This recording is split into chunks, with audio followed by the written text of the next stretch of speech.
been here for a little over 24 hours now, and I can tell you we've heard very few sirens, very few artillery sounds as well. We did hear a couple of booms, but a very, very long way away. And what we have here is a capital that is eerily calm. As you can see behind me, there are a few people walking around, a few cars around. There are barricades all over the city with roadblocks. Just a couple of minutes ago, an armored vehicle of the Ukrainian army was driving along. So yes, it is a city which is waiting to discover its fate. We know that a large part of the population of Kiev has left, over half the population, according to official figures. We did go to a metro station yesterday. We were given an opportunity to visit.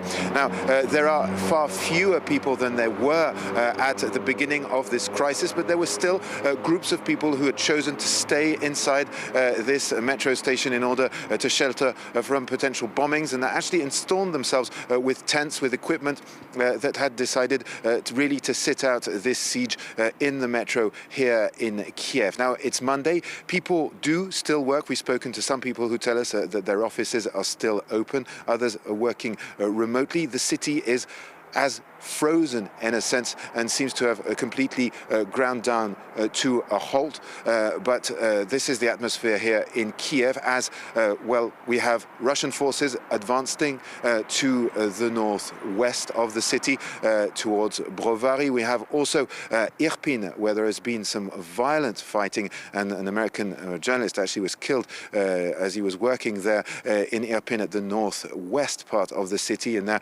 Russians are advancing slowly. Their Irpin has not fallen as of yet, and there's also pressure on the southwest to try and close this siege of Kiev.